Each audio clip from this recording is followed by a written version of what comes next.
So I recently made a video on just items in my room. I wanted to test on motion tracking. That's really what I was aiming for this video. It's actually really early. It is 6:25 a.m. in the morning, and I'm up, whatever. So I thought I'd make a video on how I made this video because I'm bored.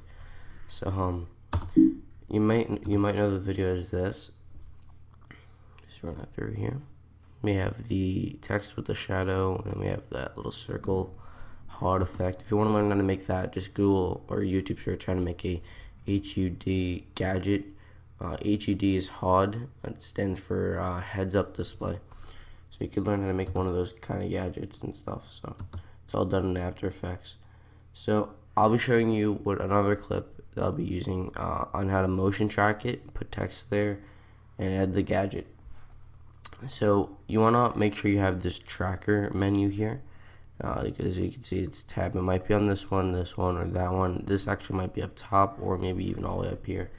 Just go to Window, and just make sure it's ticked. If it's unticked, then just tick it, and it should pop up somewhere.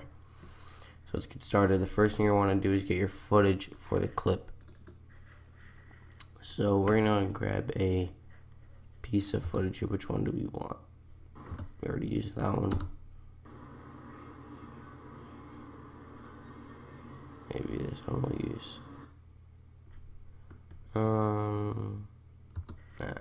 Let's get something interesting. This one looks pretty cool looking. So we're gonna go ahead and drop it in our project here. Just drop it in the After Effects project window. Then you can go ahead and drag it right on top. So now you have your footage. Now, how do we track it? So the first step is gonna be, you're gonna have to make sure you select it on the clip you want to track. So I'm gonna select this one, for example, and I'm gonna go to where I want it to start tracking. So I want to start tracking in the very beginning. You're gonna check track motion. You're gonna get this confusing window. At least you might be confusing, but if you have rotation, you want to select rotation, which I do. It's not a steady shot. I have rotation. I don't have scaling. Scaling would be moving back and forth. So if you have, obviously, position and rotation. So check that. Then you're going to get these two little boxes. I'm just going to make the windows bigger using the squares. I'm going to go ahead and use a high contrast point. So that's high contrast. High contrast would be if your camera has to see it well, so it could always see that point, and it never disappears at all within the clip. So I realized as I was watching it that the Logitech line didn't disappear, didn't go out of frame, as well as the snowball. So I'm gonna use those points. I'm gonna click Analyze Forward. Now, the points that you use might not work. Simply retry by clicking the reset button. But these look alright. Now I might have a little problems with mine, but you might not have problems with yours. So as you can see, the clip is moving, but it's kind of stamped on. It's doing pretty well so far. So I'm just gonna go and let it load. And actually, I think that's long enough. So I'm gonna click stop. And now I'm going to go ahead and go to layer. If it lets me click layer. There we go. New. After new, you go to null object. And it has to be null object. So once you create that, you're going to want to go ahead and go to edit target and make sure you click drop down window. Because if you have more than one layer, it might not automatically go to it. So for example, the one we just created is called null 4. So we're going to, put all the tracking data into that layer so it remembers it, and we could partner it. So you just click apply, obviously, so it applies your new settings. And now, as you can see, all the little tracking points are in the null object. You can go ahead and not close it, but you could go ahead and take off the drop down menu so you don't see that. Now we can begin putting in our text. So for example, right now I'm showing the snowball microphone, which I am using to record right now. I use this to record all my videos. Snowball. Oh, snowball ball.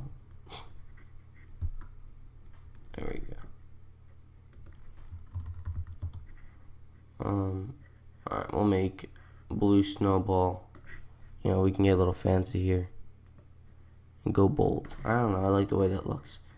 Alright, so now I'm gonna go ahead and, you know, adjust it where I want it. I'm probably gonna want it like right here. Actually, I might even take out the word microphone and then just have it like that. And my voice is cracking. I don't know why. Maybe it's because it's early in the morning. I don't know. I'm gonna go ahead and rotate it a bit. Go ahead and adjust it. You want to do this in the beginning, so you know how you want it to look the whole time. So this is the beginning of my clip. That's why I'm adjusting everything now. So the next thing I want is this little heart circle. I told you how you could find out how to make it. You know, and drop it in. If you're doing the same way I am, the circle is white and the background is black. Click toggle until you get this menu. So then you can go to add. So now it just deletes the background, and now you could simply click on it, and you have the option of resizing it. I'll quickly do that, and we're actually gonna go ahead and pretend that it's like stuck there. So that's good. That's good. All right. So I play it, and you're like, oh, it's not following it. It's kind of like any other text or image on a video. Well, the next thing you need to do is take, let's see, this is the circle layer, right? Yep. So we're gonna take the circle layer and pair it to the null object we used for this clip, as well as the blue snowball. You want to take that little latch and parent it to the text. So the circle would go to the null, and so the blue snowball. So now they're parented, and now they know where to go because that's where we put all the tracking data. So we play it, and now you can see that the blue snowball and the circle is now stamped on to your footage, which is what we want to do essentially. So I'm gonna go ahead and see where it actually stops. Now, of course, I'm gonna do some different color correction and stuff to it, so you know it looks a little bit better. But as far as now, next I'll show you guys how to, you don't have to do what I'm doing right now. I'm just cutting down the clip. But I'm going to show you guys how to make a shadow to your text, because you want it to make it look realistic, of course. You don't want it to look just stupid and, you know, like any other text tracking data. Alright. So I'm just going to make sure it's, you know, at least lined up with the null, so everything starts when it's supposed to. So making sure everything aligns and making sure everything's organized is definitely something to take note of when you're editing, because organization is key. So as you can see, we start there. We have those tracks going on. That's good. We're gonna go ahead and stop it there, because that looks about good. So now allow me to show you how to make a shadow. Let's see how much time we have here. Alright, 8 minutes. I'll quickly show it to you. Alright, so you want to go ahead and get a circle here. That's a rounded rectangular. You want to get a circle ellipse tool and simply, oh, I'm sorry guys. Alright, once you do that, you know, you get the circle. You're gonna go ahead and make sure you're not selected on any layers, because that'd be bad. You want to make sure there's a fill. You want to make it black. If this is no fill, this is solid fill. You don't want to do a gradient or anything. And then stroke, you want to click on the word stroke and make sure it's off, so there's no stroke. And now we can go ahead and take that, make our little shape, clicking and dragging, pretty basic stuff. We're going to go ahead and adjust it. If the shadow's on here, that means that the text will be really high, but it's not really that high. So go to Effects, Blur, Gaussian Blur, and it's going to pop up over here. You can just, you know, adjust it to your liking. I like the way that is there. And you want to click on your layer and press T on your keyboard to bring up the opacity, and now you're able to have a shadow. And once again, it's not going to be stuck to it, so it's going to look a little stupid. So what you need to do is take it, and you want to go ahead and parent it to your null that you made for that video. As you can see, I made, pretty much follow all the same steps for all the other clips, so nothing really different. So that's it. I'm gonna stop the video here as far as how I'm gonna actually upload it. I just wanted to do one more to show you guys and demonstrate.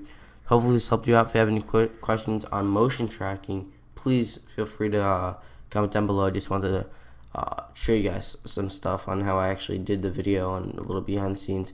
So thanks for watching. Be sure to subscribe, and it might look a little bit different when you're watching because I'm going to do some color correction, which is something that has nothing to do with motion tracking, so I won't be demonstrating that in this video.